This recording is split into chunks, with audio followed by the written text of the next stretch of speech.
Saya mulai dari yang pertama, ada 4 faktor.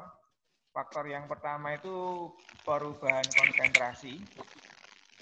Yang kedua, perubahan tekanan dan volume. Kemudian yang ketiga, itu ada perubahan suhu. Dan yang keempat, itu ada katalis. Nah, faktor yang pertama, konsentrasi dulu. Konsentrasi itu kalau di dalam kesetimbangan, itu adalah molaritas dibagi volume.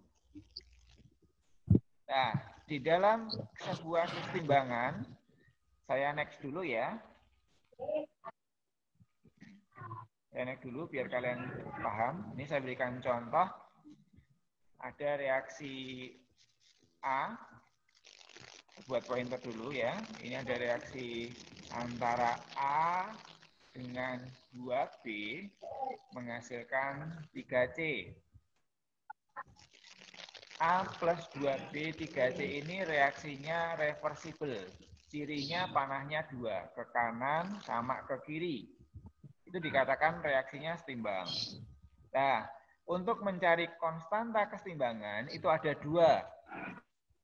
Ini Kc, ini konstanta kesetimbangan, ya, konsentrasi maksudnya ya. Ini C yang di sebelah kanan dipangkatkan 3. Kenapa pangkat 3? Karena koefisiennya 3. Lalu yang A, ya A, ini koefisiennya 1, maka pangkatnya 1. Pangkat 1 boleh ditulis, boleh tidak. Lalu yang B, ini koefisiennya di depannya kan ada angka 2. Ini dipangkatkan 2. Nah, konsentrasi itu simbolnya kurung siku seperti ini, artinya mol per volume. Jadi harus ada mol dan volume, namanya molaritas. Ini kalau konsentrasi konstantanya. Kalau yang di sebelah kanan ini ada Kp. Kp itu konstanta keseimbangan parsial. Ini berlaku manakala wujudnya gas semua. Ini gas, ini juga gas. Nah, kalau tidak gas, maka tidak bisa dicari Kp-nya. Jadi misalkan di sini ada solid 1, di 2B ini ada simbolnya S, solid atau padatan, maka yang B tidak dipakai. Tinggal di sini aja, PC dibagi yang PA. Ingat-ingat ya, kalau Kp itu keseimbangan parsial, kalau Kc itu konstanta keseimbangan untuk konsentrasinya. Nah, kembali lagi ke yang Ibu yang menyedihkan. Kembali lagi yang ke 1, perubahan konsentrasi. Jika konsentrasi zat ditambah, maka reaksi keseimbangan akan bergeser menjauhi zat yang ditambah. Jika konsentrasi zat dikurangi, maka reaksi keseimbangan bergeser mendekati yang dikurangi. Maksudnya pripun Pak itu? Maksudnya gini, kalau nanti konsentrasi dari A itu ditambah, maka dia akan menjauhi, keseimbangannya akan bergeser ke sebelah kanan. Kanan itu apa Pak? Kanan ini produknya, sebelah kiri itu reaktannya. Nah, kalau konsentrasinya A dikurangi, maka pergeseran keseimbangan ini akan menuju ke A. Kalau dikurangi menuju dia sendiri, ya. Nadia Maisti ada yang ditanyakan? Your raise hand. Tidak ada? Oke, mungkin kepencet ya. Oke, saya lanjut. Jika konsentrasi A atau B-nya ditambah, maka kesetimbangannya bergeser menjauhi, berarti ke C nanti. Kalau nanti A atau B-nya ini dikurangi, maka kesetimbangannya akan bergeser ke yang dikurangi tadi. Itu kalau konsentrasinya yang dikurangi. Paham belum? Belum ya? Oke, maksudnya begini. Misalkan A dia punya konsentrasi pertamanya 5 mol per 2 liter. Dengan bisa ngitung Kc-nya ini kan? Ya. Ini misalkan 5, ini 3, ini 2 misalkan. Kalian kan bisa menghitung ini nilainya. Nah, manakala ada pertanyaan, bagaimanakah pergeseran kesetimbangan jika konsentrasi A ditambah? Pertanyaan seperti itu. Maka kalian harus menjawabnya. Kalau konsentrasi A bertambah, artinya kan reaktannya yang ditambah, maka akan lari pergeseran kesetimbangannya kemana? Produk, yaitu ke 3C. Nah, seperti itu. Jadi model-modelnya nanti pertanyaannya seperti itu kalau pergeseran kesetimbangan. Ya, saya lanjut dulu. Kemudian yang kedua. Kalau tadi yang pertama konsentrasi, yang kedua sekarang ini tekanan dan volume. Tekanan dan volume ini berbanding terbalik. Saya ibaratkan kalian memompa ban, pakai alatnya pompa. Pompa itu manakala kalian tekan, ya kalian tekan, volume pompanya kan semakin kecil. Tapi tekanan ke bannya, udaranya semakin besar. Sedangkan kalau nanti kalian angkat ke atas pompanya, katupnya itu ya, pompanya itu, ini pompa yang manual bukan pompa kompresor loh ya, pompa manual itu. Itu kalau kita angkat ke atas, volumenya jadi besar, tapi tekanannya yang masuk ke ban kecil, bahkan dia akan menyedot tekanannya. Nah, cirinya apa Pak? Jika tekanan diperbesar, itu volumenya malah mengecil. Maka reaksi keseimbangan bergeser ke arah koefisien yang kecil. Pak Uci patokannya gini, focil, mocil. Focil maksudnya apa Pak? Focil itu volume kecil, maka akan bergeser ke arah koefisien yang kecil. Tapi kalau nanti volumenya besar, ya, maka koefisiennya akan keseimbangannya akan bergeser ke arah koefisien yang besar juga. Contohnya pripun Pak? Contohnya yang ini tadi. Ini koefisiennya berapa? Yang A tadi? 1 toh? Terus yang B berapa ini? 2 kan? Sedangkan yang C ini koefisiennya berapa? 3. Ini 1 A-nya, B-nya 2, C-nya 3. 1 tambah 2 berapa? 3 kan? 3. Sedangkan di sini juga 3. Kalau nanti volumenya saya perbesar, larinya kemana? Ke yang besar. 3, di sini 3. Bisa nggak volume mempengaruhi kesetimbangannya? Tidak bisa. Kenapa nggak bisa? Karena sama-sama 3. Di sini 3, di situ juga 3.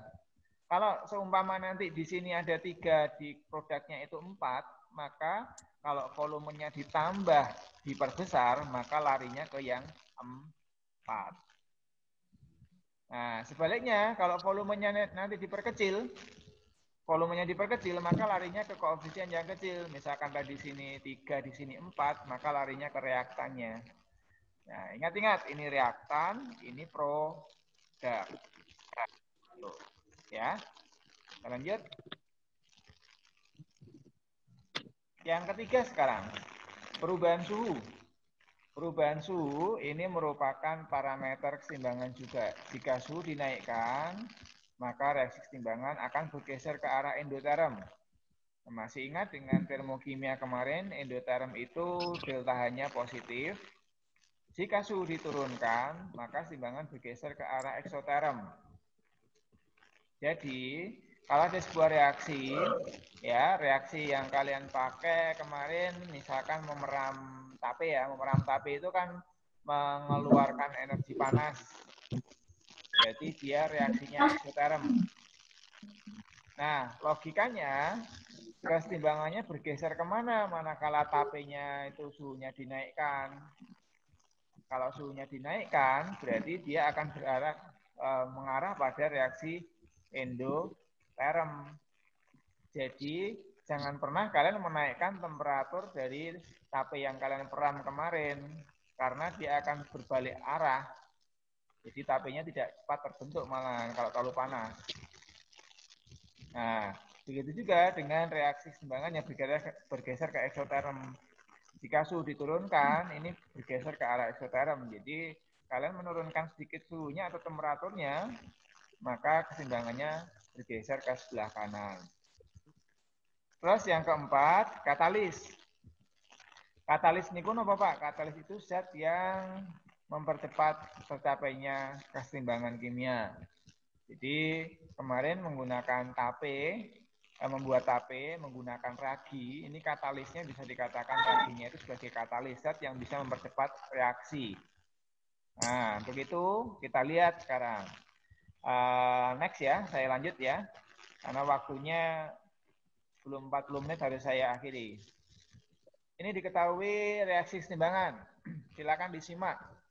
Ada 1, 2, 3, 4. Pertanyaannya, tentukan arah pergeseran keseimbangan jika pada reaksi keseimbangan tersebut volume ruang diperbesar. Kalau volumenya diperbesar, larinya kemana tadi keseimbangan? Produk.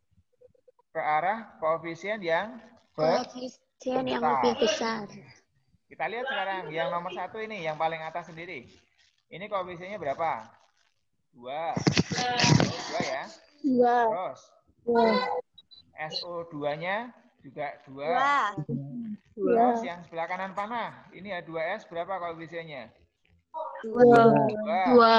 Terus O2-nya berapa? 3. 2 tambah 2 yang sebelah kiri? 4 kan? 2 tambah 3? 5. 5. Berarti 4 sama 5 besar mana? 5. Berarti kalau volume ruang diperbesar, larinya ke 4 atau ke 5? 5. Pintar sekali. Ya, kalian sudah pintar dulunya, ya. Nggak usah saya terangkan, sudah pandai semua. 4 sama 5, karena pelajaran SD ya, 4 sama 5 masa nggak tahu besar mana. Nggak lulus SD-nya. Ya, sekarang yang kedua. Yang kedua ini N2 koefisiennya berapa? 1. H2 koefisiennya berapa? 3. 3. Ini yang reaktannya 1 tambah 3. 4. Sedangkan sebelah kanan panah NH3-nya ada berapa di sini? 2. 4 sama 2 besar mana? 4. Kalau volume ruang diperbesar, arahnya ke produk atau ke reaktan? Ke reaktan. Karena sebelah kiri ini adalah reaktannya. 1 tambah 3 itu reaktan, produknya NH3. Jadi nanti kalau kalian bekerja di pupuk cair ya, di amonia, disuruh sama bosnya. Pokoknya saya pengen produknya dalam waktu 5 jam, harus produknya banyak. Nah, produknya banyak, bagaimana caranya? Kalian mikir pelajaran kimia, gimana ya caranya? Oh, satu-satunya cara, kalau nanti volume ruang diperbesar, larinya kan ke reaktan. Berarti volume ruang diperkecil aja, Pak, biar nanti NH3-nya, pupuk cairnya segera terbentuk. Seperti itu. Jadi logika-logika yang berpikir seperti ini, kalian perlukan nanti saat kalian bekerja. Terus yang ketiga ini, 2AB menjadi A2 plus B2. AB, koefisiennya berapa? 2. Ini panah ya, timbangan ya. Dia terurai jadi A2. Koefisiennya berapa di sini? 1. Betul. B2? Koefisiennya 1. Ini 2, yang kiri, yang kanan juga 1 tambah 1. 2 kan? 2. Sama-sama 2 kan? Iya. Ada yang lebih besar enggak antara 2 dengan 2? Tidak. Apakah volume ruang diperbesar mempengaruhi pergeseran keseimbangan? Tidak. Iya, tidak berpengaruh ya. Nah, seperti ini nanti kalian akan memecahkannya dalam soal-soal yang ini dasarnya ya, yang mungkin lebih kompleks. Jadi ini Pak Uci kasih dasarnya dulu, kalau dasarnya bisa, saya yakin ya nggak ingin kemana tetap bisa.